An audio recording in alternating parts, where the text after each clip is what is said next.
everyone! Today, let's learn Gavotte from Suzuki Book 3.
Now, let's talk about the teaching points for this piece that we want to make sure to cover with students. The first one is stop bows, also known as martelets.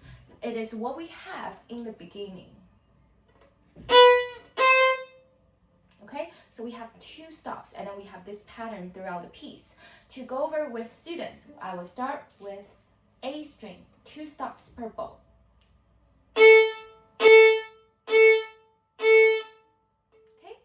And when you practice this with students, make sure that they are catching the strings before they play.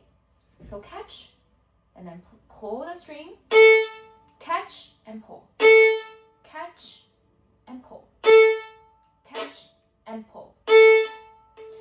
So go over this slowly with students and then put into a rhythm.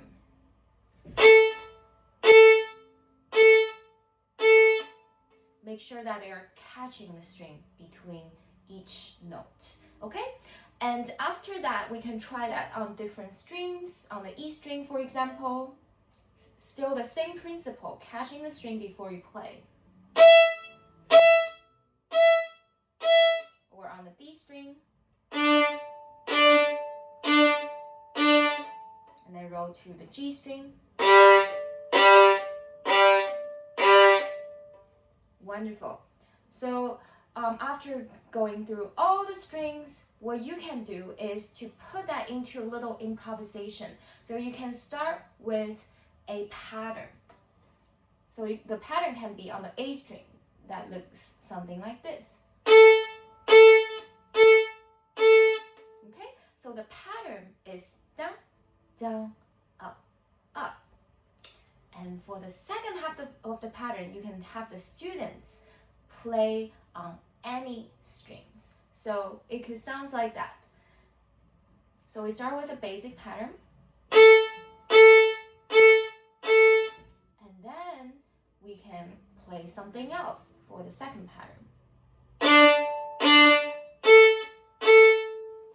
Okay?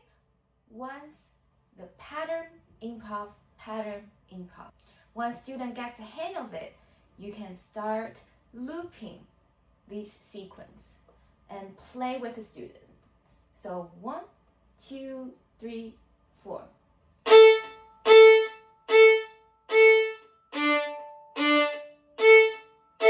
One more time.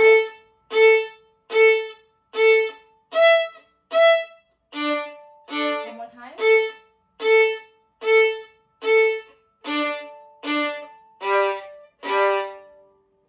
Great. So this is an example where you can put a little pattern into improvisation. And because there involves string crossing, so make sure you're reminding students to change the arm level for string crossing and break that down if necessary. Okay, now after practicing on the open strings, we can do that on the G major scale, which is the scale of this piece. So we can do 2 stop bows and starting with the low G. 1, 2, 3, 4.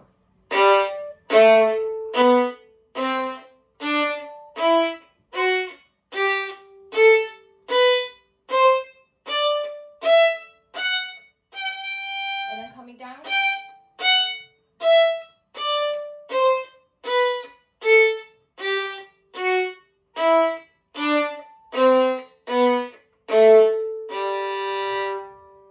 Very nice. So this is our first bowing pattern, the stop bows we want students to know.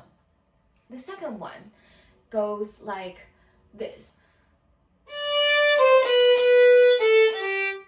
Right? So long, short, short, long, short, short. So to go over that with the students, we can start with the air bowing. So we start with, okay, you can say with me, 1, 2, 3, 4. Long, short, short, long, short, short. Or you can do 1, 2, 3, 4. Whole, half, half, whole, half, half, whole, half, half, whole, half, half. Or you can do, say, the bowing directions. 1, 2, 3, 4. Down, up, down, up, down, up, down, up, down, up, down, up. Okay, let's connect that with the actual playing. So let's start with the open string on A string. 1, 2, 3, 4.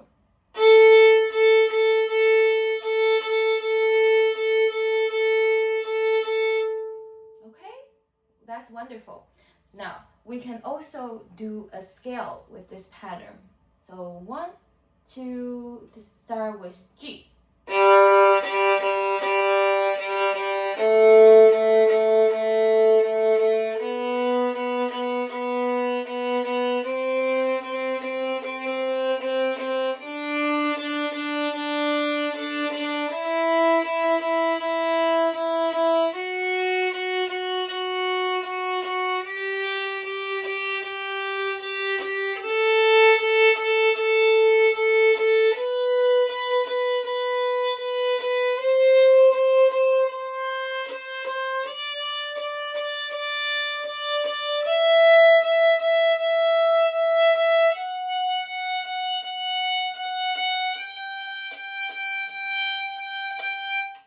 You can come down, or you can just repeat it once. So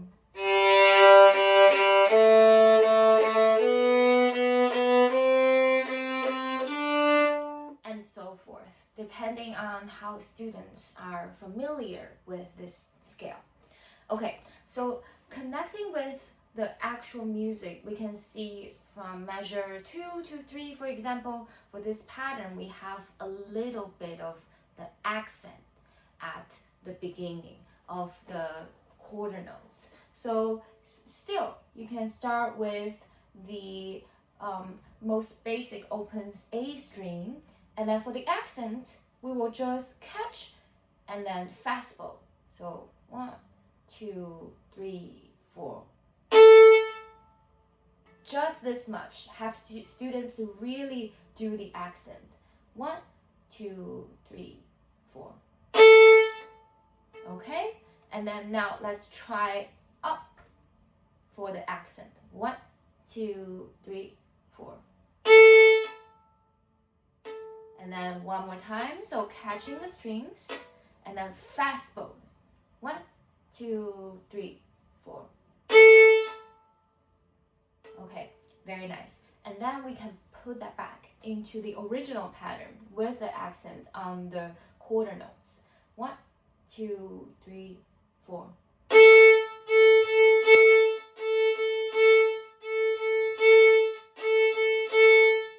Yeah, so make sure that you can hear students doing the accents very clearly and distinguish that from the other eighth notes. Okay, wonderful. And of course, you can also put that into the context of the scale and then add accent for the first note of each pattern, okay? All right, and the next step that we can see, there's another bowing pattern, which is the slurred bow, okay? So in the piece, we see 2-note slurs, like in measure 1 and somewhere in the middle of the piece, and also 4-note slurs with the 8th notes. And this, you can use the scales to practice that. So it will sound like this. Let's start with 2-note slurs. 1, 2, 3, and.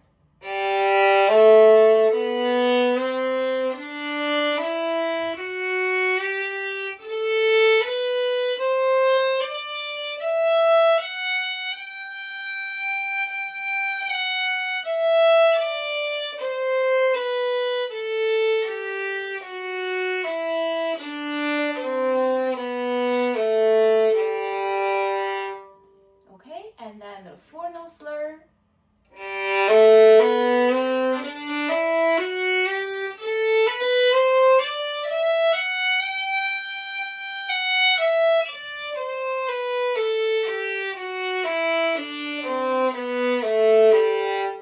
Okay, so all great bowing variations for students to learn when they are learning this piece. For the slurring pattern, there are just a few checkpoints for you to consider. One is the even division of bow, even sound, smooth bow changes, and make sure to go over that with your students when they play. Now let's moving on to the left hand pattern. There are a few difficult parts for the left hand in this piece, with the high or low 2, low 1, and high 3.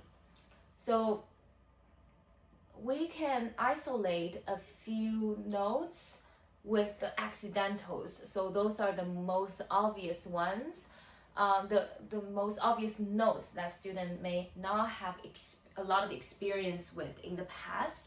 Okay, so one of them is the B flat on the second line. So okay, so this B flat, low 1, it might be a new note for the students. And to practice that, we can look back one note, which is the C. So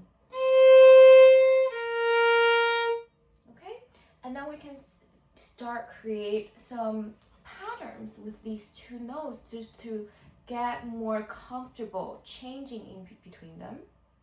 But first, let's play the B flat.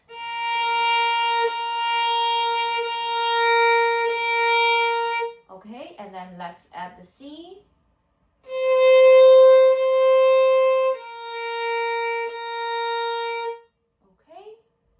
And let's try a few different patterns and do chord response with your students.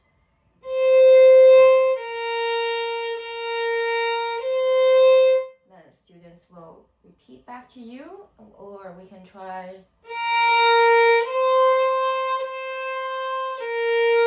And the student repeat back to you.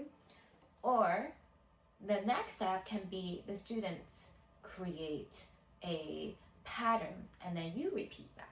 That can be a fun interaction as well. So, but connecting back to the piece, we need to make sure that students know how to change the fingers in this point. So, just this much. And after students are more comfortable, we can add more notes. The same principle and the same method applies to all the accidentals here that you see in the music. Some other examples I can see are the low one with the F natural. So you can do a little improvisation with the G and F natural. And also we have a raised third in the fourth line, fourth last line. Okay, so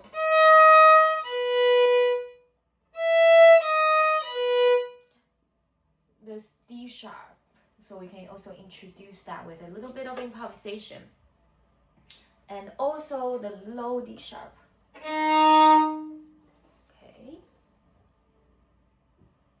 Yeah. So those are the main technical points for the right hand and left hand. And of course, to make this piece more interesting, we can talk about the dynamics, which is a whole new different topic. But when working with students, you can kind of direct their attention to where they are in between the fingerboard and the bridge to create different dynamics. So try that with the open strings first, and then adding the notes, and then make sure that they can hear the dynamic changes.